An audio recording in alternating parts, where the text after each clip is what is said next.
There's something deeply unsettling about dark water. Not oceans, not crashing waves, not storms at sea. I mean rivers. Ancient rivers. The kind that move slowly through endless forests, carrying secrets beneath the surface where nobody can see them. Because rivers don't just travel through land. They travel through history. And few rivers in America carry more stories than Pennsylvania's Susquehanna. Welcome in to the Ominous Archives.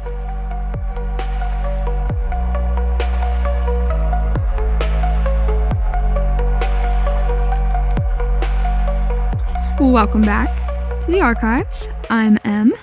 And I'm Nick.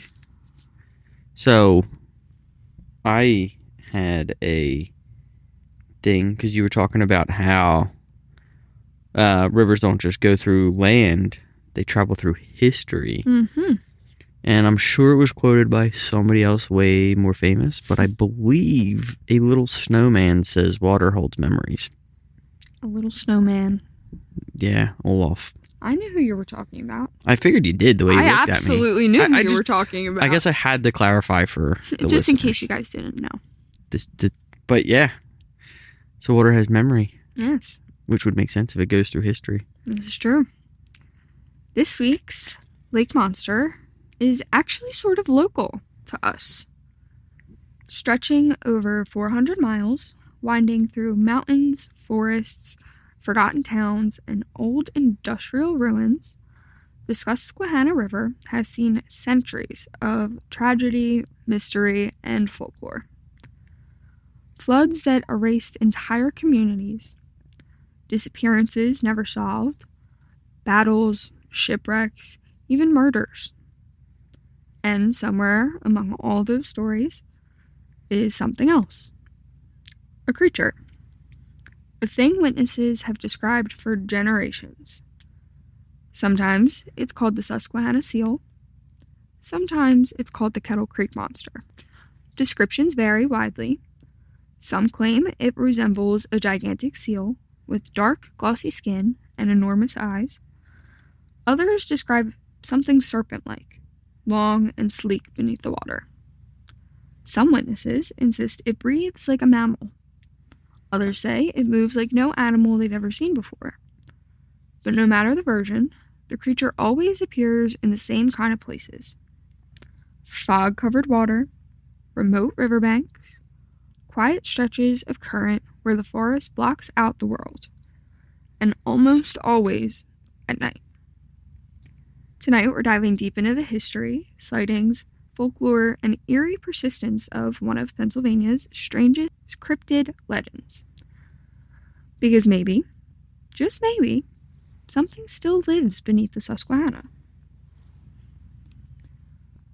So I am going to have to tell my brother-in-law about this because he is always out fishing, and I have no idea how he doesn't have any wild stories. I'm sure he does.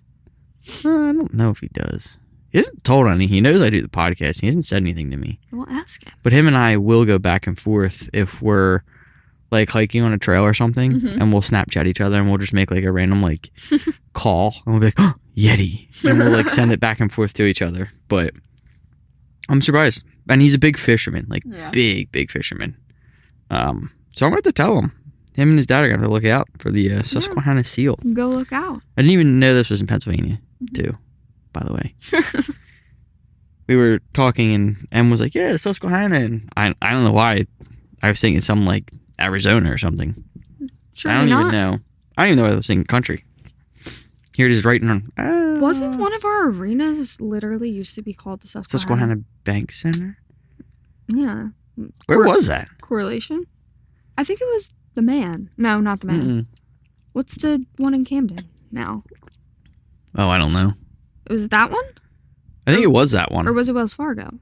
No. There's been so many. No, that was Wachovia Center. Yeah, it was Wachovia. It was FU, the First Union Center. Yes. Also known as the FU Center. And then it was Wachovia.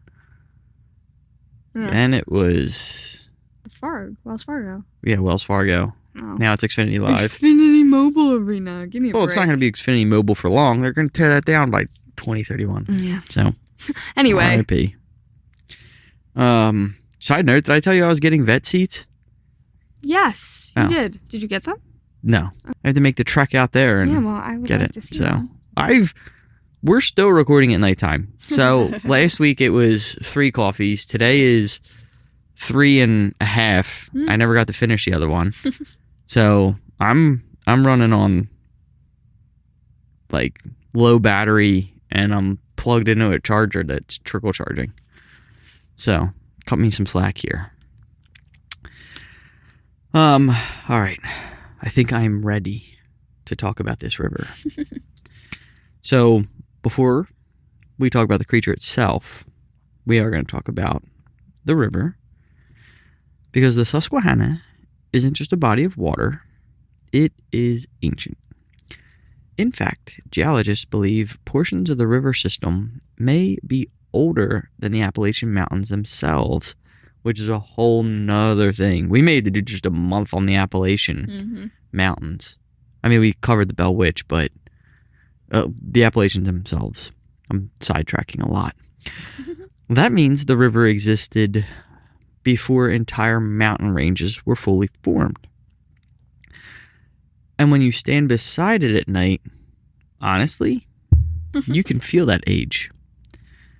The Susquehanna cuts through Pennsylvania like a scar. It begins in New York, snakes through royal valleys and coal country,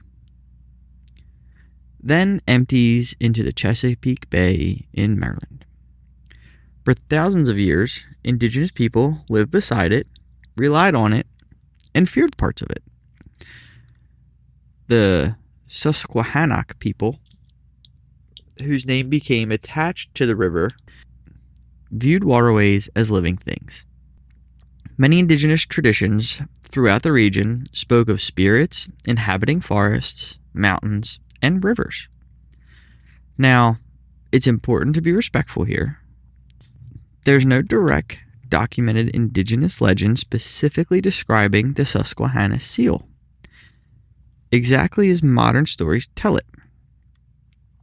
But oral traditions throughout the Northeast absolutely include stories of dangerous water beings and mysterious creatures inhabiting rivers and lakes. The idea existed long before European settlers arrived, and that matters because when settlers eventually came into Pennsylvania's wilderness, they brought their own fears with them. And over time, those fears blended together, and by the late 1700s and early 1800s, the Susquehanna had become a major transportation route. Lumber rafts floated downstream constantly, coal barges crowded portions of the river, fishing communities formed alongside isolated banks, and people spent long nights on the water. And eventually, the story started spreading. Stories about something moving beneath the surface. Most early sightings were never officially reported, and that's one reason the legend feels so slippery historically. These weren't scientific investigations. They were stories exchanged quietly between fishermen, lodgers, hunters, and boatmen. Someone would claim they saw something large near the riverbank. Another person would swear they heard strange breathing near their boat after sunset. Others described massive shapes rolling beneath the surface. At first, people dismissed the stories. That's just what happens in isolated river towns. But over time, patterns emerged. One recurring location was Kettle Creek. Kettle Creek is a tributary connected to the west branch of the Susquehanna River in north-central Pennsylvania. And if you've ever seen that region, you understand immediately why legends thrive there.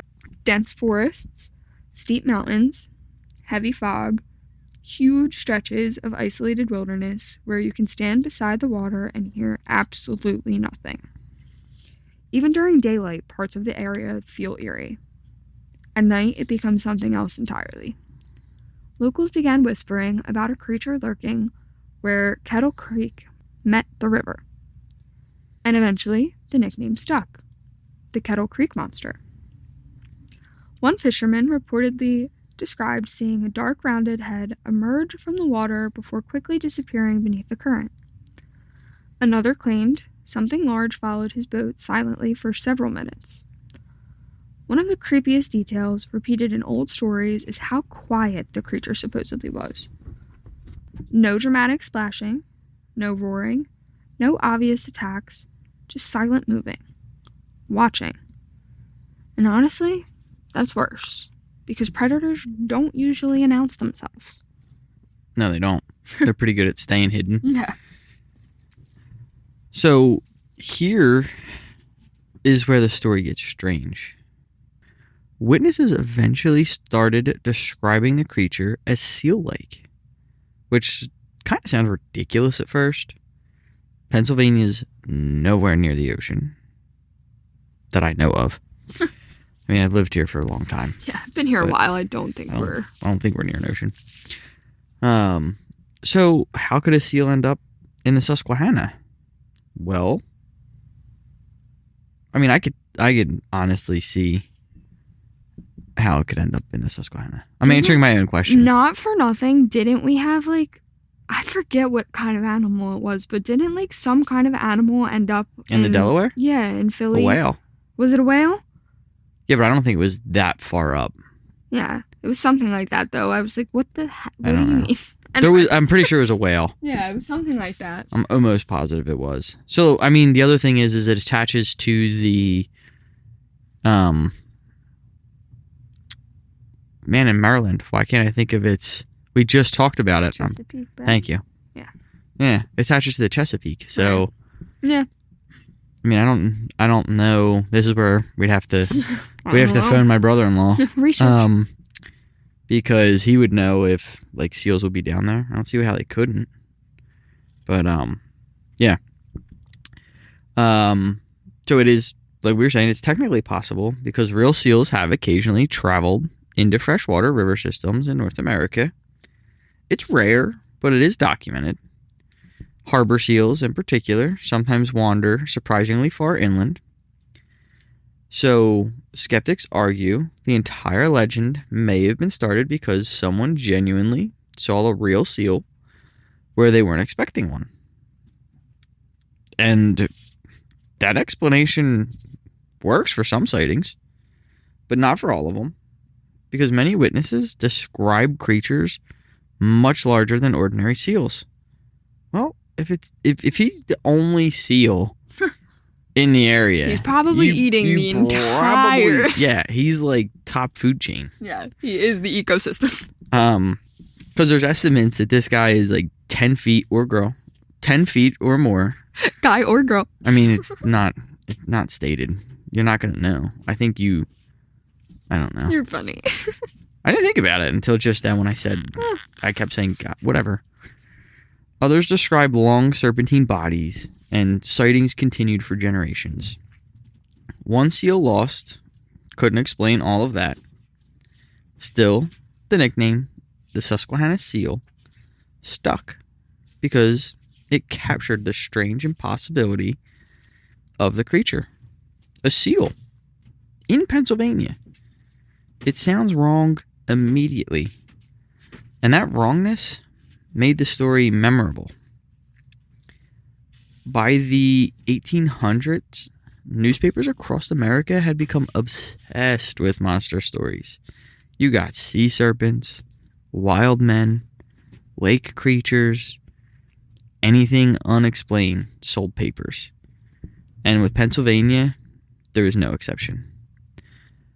Articles occasionally surfaced mentioning mysterious creatures seen in rivers throughout the state. What makes the Susquehanna stories interesting, though, is how restrained many of them were. These weren't always sensational front-page stories. They often appear as small, local oddities. A strange sighting, an unusual animal, something glimpsed briefly, and then it's gone. That actually made the legend feel more believable to some people. Because if witnesses wanted fame, why would you just stay quiet? And many did stay quiet. Some stories weren't written down until decades later. Families passed them through generations. Fishermen told them to younger fishermen. Hunters swapped stories in cabins during the winter. And over time, the creature became part of local identity. That's how folklore survives. Not through proof, through repetition. But,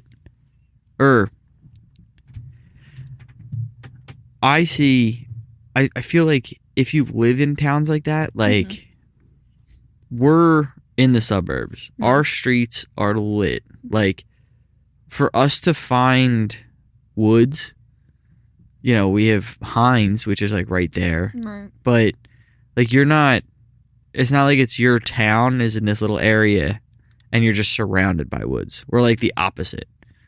Like, our city or our towns surround woods. Yeah. It's like we're talking a little bit of, like, woodland versus these people are... Whole lot of woodland. Yeah, so I can only imagine the things that they could see or Seriously.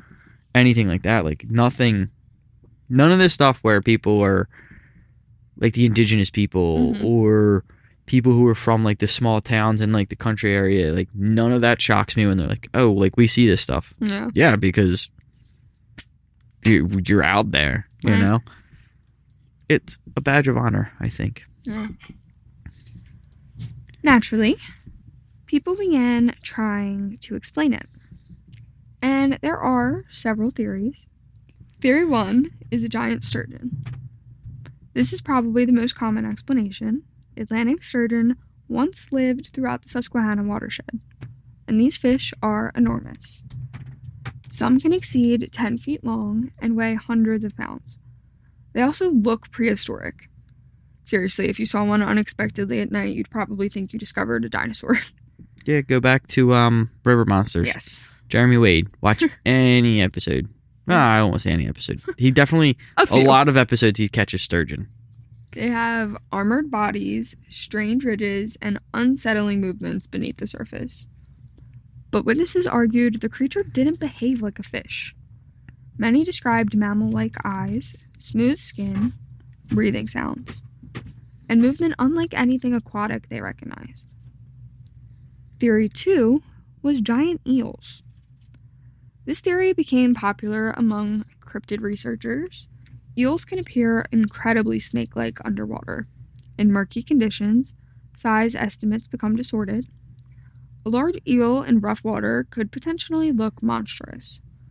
But again, the descriptions don't always match, especially sightings involving rounded heads or visible breathing. Can I just say that looking at our doc that we're, like, reading out of, eels with a capital E looks so weird. It does look weird. I was thinking the same thing. So weird. That's I'm, like, looking at it and I'm like, is that spelled wrong? It's so funny that you say that. I was actually thinking the same thing. Yeah, I was That's just sitting here and hilarious. looking like, that's got to be spelled. Like, it looks just wrong. Yeah. That's so funny. It's not usually the beginning of a sentence. No, yeah. Theory 3 is misidentification. This is the simplest answer. Dark water creates optical illusions constantly. Logs drift strangely, waves distort shapes, fog changes, depth perception. Fear amplifies everything. And humans are notoriously bad at estimating size in water. This explanation honestly accounts for many sightings, but believers point out something interesting. The descriptions remained oddly consistent across generations. Dark body, large size, smooth movement, silent behavior. That consistency keeps the mystery alive. One reason the legend persists is because the Susquehanna feels mysterious already, especially at night. There are stretches where the river widens so dramatically it almost resembles a lake. Mist settles low over the surface, the moonlight reflects strangely off moving current, and beneath the water, the visibility becomes almost zero. That matters psychologically. Humans are naturally uncomfortable around dark water because we can't see beneath it. Our brains fill in the unknown automatically. That's why almost every culture on Earth develops stories about water monsters. the sea serpents, the river demons, lake creatures. The unknown beneath the surface becomes a perfect canvas for fear, and ancient rivers amplify that fear because they feel alive. The Susquehanna especially has a reputation for unpredictability. Floods along the river have killed thousands throughout history. Entire towns have been devastated. Some locals even connected sightings of the creature to incoming storms or floods. According to certain stories, appearances of the Susquehanna Seal act almost like omens. See the creature, and bad weather follows. Whether it's coincidence or folklore embellishment, the idea spread quickly. And once again, legends attach themselves to natural disasters. They become much harder to kill. Kettle Creek deserves its own section because the atmosphere there plays such a huge role in the legend. This area sits deep within Pennsylvania wilderness. Even today, portions feel isolated. Dense woods crowd the shoreline. Fog hangs over the water early in the morning and late at night. Animal sounds echo strangely through the valley. And there are long stretches where you won't see another person for hours. That isolation changes how people experience fear. If you hear something strange in a city, your brain searches for normal explanations immediately. Cars, people, machinery. But deep in the woods, besides just black water, your imagination has room to grow. And that's exactly where monster stories thrive. One old local tale describes a hunter camping near Kettle Creek who woke up hearing heavy breathing outside his tent. At first, he assumed it was a deer. Then he heard water moving, slowly and deliberate. He reportedly stepped outside with a lantern and saw ripples spreading across the river beside camp. No animal visible, just movement, and then silence. Another story involves fishermen hearing loud splashes circling their boat during thick fog. Every time they turned toward the sound, nothing. Until one of them allegedly saw a large, dark shape rise briefly beside the boat before vanishing beneath the water. Again, no proof, just stories. But stories told often enough to become part of the landscape itself. And what's fascinating is that the legend never disappears. Even today, people still report strange encounters along the Susquehanna. Modern sightings usually involve kayakers, fishermen, or campers. One story described a group kayaking. That was the third time I did this. Third take, by the way. The third one. This group kayaking, they noticed something large pacing them beneath the surface. At first, they assumed it was a submerged log until it changed direction. The witnesses estimated the creature was at least 10 feet long. Another account involved fishermen spotting what looked like a slick, dark head surfacing briefly before disappearing with a violent splash. And social media only amplified the legend. I'm sure AI has helped. I'm sure. Even a blurry photo of the river ripples sparks debate. Every unexplained shape becomes potential evidence. Of course, most images prove nothing, but that's the nature of cryptid legends. Definitive proof almost ruins the mystery. The uncertainty is what keeps people interested. So, why does this story survive? Why do people keep returning to the Susquehanna Seal? Part of it is simple fun. Monster stories are entertaining, especially regional legends. Bigfoot exists everywhere. But the Susquehanna Seal belongs specifically to Pennsylvania. It feels personal to locals. It connects people to place. Parents tell the story to kids. Friends bring it up around campfires. Fishermen joke nervously about it at night. The creature becomes part of local culture regardless of whether people truly believe it. But there's another reason too. People want mystery. We live in a world mapped by satellites. Almost everything feels explained, documented, measured. Yet legends like this remind us there's still corners of nature capable of making us uncomfortable. And rivers are perfect for that. They hide things easily, they erase evidence, they carry secrets away downstream forever. Over time, the legend definitely evolved. Early stories focused mostly on an unknown animal. Later versions became more supernatural.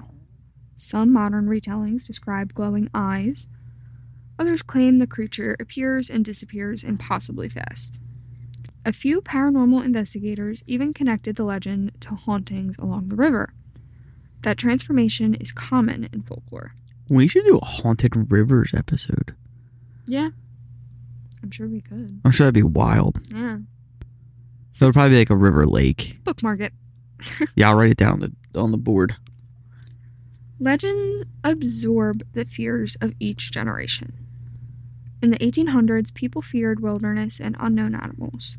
In the 20th century, paranormal fascination exploded. Now, internet culture blends everything together. Cryptids, ghosts, conspiracies. The Susquehanna Seal adapted with the times, and yet somehow the core image remains unchanged. Dark water, a silent shape, watching from below. There's one detail that appears in countless sightings. Witnesses often describe feeling watched before they see anything. That sensation comes up constantly in cryptid stories. An overwhelming awareness that something nearby already knows you're there. Psychologists would likely explain this as heightened fear response. Humans become hyper alert in isolated environments, but believers interpret it differently. They argue predators create that feeling instinctively.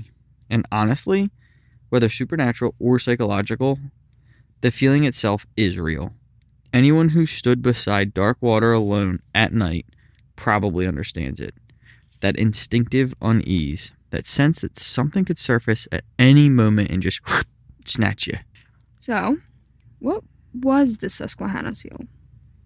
A wandering seal? A giant sturgeon? An eel distorted by darkness and fear? A collection of exaggerated stories built over generations? Maybe. Honestly, probably. But maybe not entirely. Because nature still surprises us constantly. New species are discovered every year. Gigantic animals hide in environments humans barely explore. And rivers remain among the least understood ecosystems in many ways, especially ancient rivers, especially dark rivers. Ultimately, though, the truth almost doesn't matter anymore because the creature achieved something far more powerful than biological proof. It became immortal through folklore. The Susquehanna Seal survives because people keep imagining it beneath the water, and maybe legends exist exactly for that reason, to remind us the world still contains uncertainty, still contains darkness, still contains places where imagination takes over. And somewhere, tonight, along a quiet stretch of the Susquehanna River, someone is probably staring into black water, wondering what might be staring back. Thank you all for listening to the Ominous Archives. New listeners, old listeners, again, we do this stuff for you guys. We enjoy it, yes. But we like to get it out there for anyone who would like to hear. If you enjoyed tonight's episode on the Susquehanna Seal or the Kettle Creek Monster, make sure to follow us on our social medias and leave us a review, a like, a rate, anything. Email us at theominousarchives.com. We look forward to getting emails from you guys.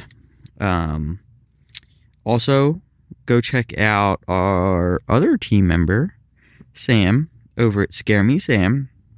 She's always doing so much for us, always going above and beyond, and she even goes above and beyond on her book reviews that she does on her podcast.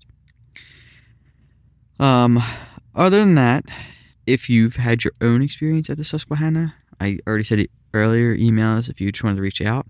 Tell us your stories. We want to hear them. We would love to hear them.